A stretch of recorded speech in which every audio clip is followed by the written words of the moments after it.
Welcome back, guys. It's a beautiful Sunday afternoon and I decided to come outside and take a look at the machine, and lo and behold, things are starting to move pretty good here. I got the machine rolling now. Look at that. Just by letting the oil sit, it came out and I did 2 revolutions and it started moving a lot easier. I oiled everything underneath, hit every oiling spot on the machine. I still haven't opened the front and did any oiling in there. I'll show you guys that.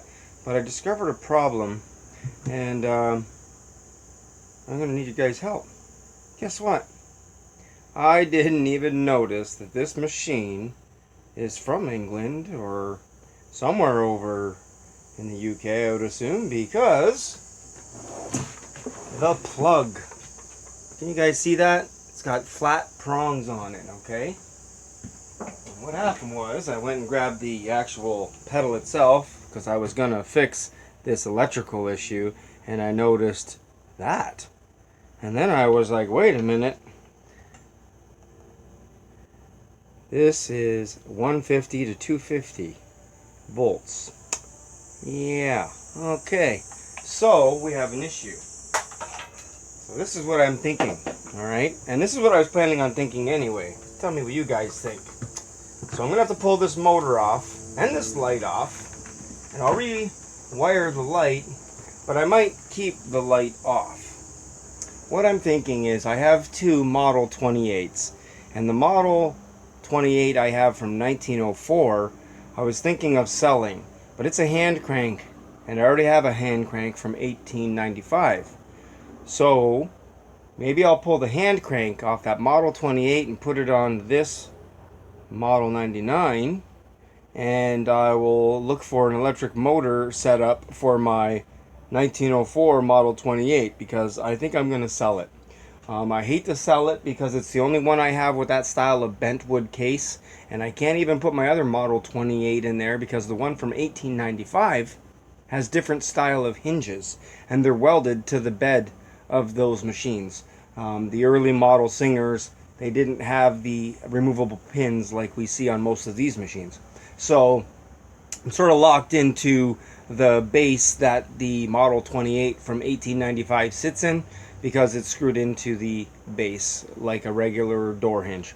So if I sell my Model 28 from 1904, it'll probably leave my shop being electric because I think I'm going to convert this to hand crank, and the reason for that is my 66 is a treadle.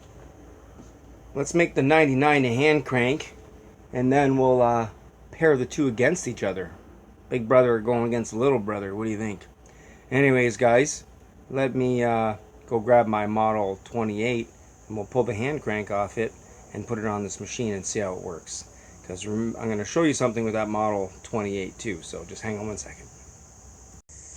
Okay, here's the Model 28 that I am thinking of letting go out of my collection.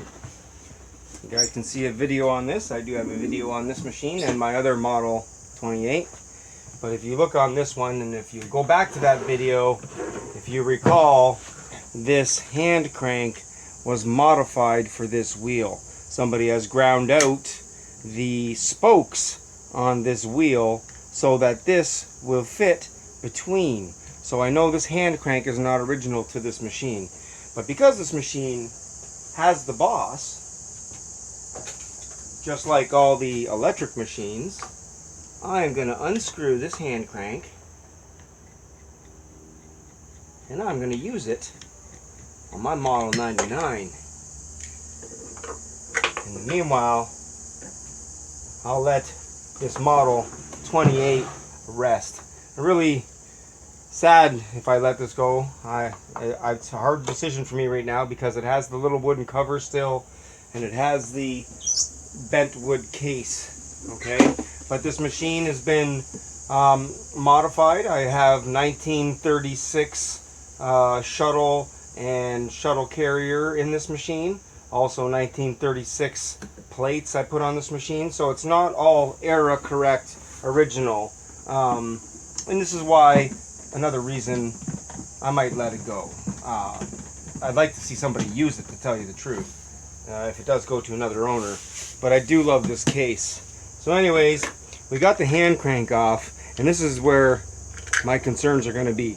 This did not fit into the hand wheel on this machine, so I do not want to modify my 99. So let's hope that this fits on the 99. Just give me 1 second. Okay guys, I've gone and pulled the motor and the light off, off of camera. Just so you guys know, if you're out looking at machines, take a look on your motor. If you see 230 to 250 volts, you're going to need the European adapter to run that machine, okay? I forgot to show you guys another really quick way of knowing. Just look at the plug. See, I should have took a look at the plug when I went there and seen that this plug has that weird two 45-degree angles, and then a straight prong. If I would have seen this, I would have known right away that this machine was not wired for Canada. Not a big deal though, not a big deal. We have a hand crank for it, and I'm gonna get an electric motor. I've seen an electric motor and a light, the whole setup for a vintage Singer. Someone has one on a local ad around here for me, and they have it cheap enough. I'm gonna pick that up, and I'm gonna set up that Model 28 electric. But in the meanwhile, let's see if this hand crank's gonna work. Now, to let you guys know, I'm using the original screw that goes with this hand crank. The bolt, screw, whatever you want to call it, for the motor that goes on this machine. I would not recommend using it unless you're going to put a washer on it, okay? Because see how it's got the bolt shape there? Well, that'll end up chewing up your hand crank right around this area. So if you're going to use this, I would put a washer on it. But guys, if you do that, there's just really not that many threads that are going to stick through. It's close. It's close. But I'm just saying, I'd prefer to use the proper screw with it. If you look at this one, it's smooth and round all the way around. It recesses, drops down inside of there, so it's sort of flush once it's screwed in. Alright, anyways, enough jibber jabber. Let's get on to checking to see if this fits in the wheel. Alright, and I'm happy to say this fits between every spoke on this 99.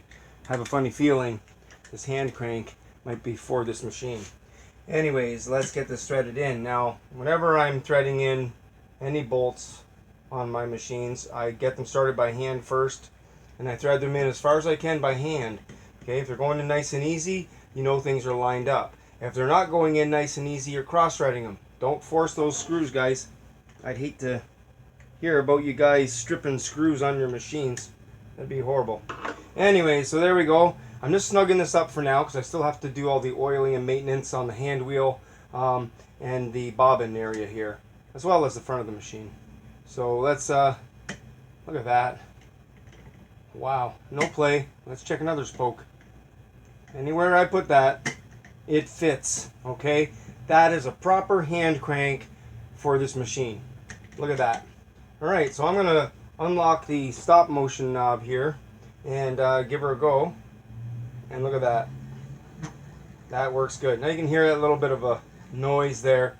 There's no oil in here yet, guys. I haven't oiled this. This is one spot I haven't pulled off and oiled yet. Okay, I've oiled everything else.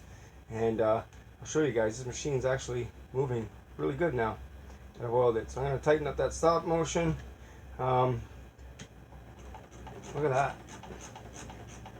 Nice. Okay, so there we go. I might just keep this machine hand crank. What do you guys think? I think that hand crank was made for this machine. And that's what I need you guys' help with. Should I keep it hand crank, or should I put the electric motor on this? The reason being is, if I get rid of that Model 28, I'd really hate to lose a hand crank. I really like hand cranks. And this fits really nice, so I really think I'm going to keep this hand crank. Guys, let me know. Put it in the comments. Tell me what you think. Hand crank or electric? But I'll tell you, next video you guys see is going to be this machine doing a sew-off, alright? I'm going to get this machine up and stitching, and I'm going to put it up against the red eye. But for now, I think I'm going to get this front plate pulled off and start doing some cleaning. I haven't done anything in here yet, guys. I haven't done anything inside of here. Oh. I guess I got to loosen this screw too. I'm new to this 99. Look at that. Man, this machine is so clean. Look how clean that is. Anyways, guys, thanks for watching. I appreciate you guys leaving comments and asking questions. And if you want to see more on my sewing machines, just stick around.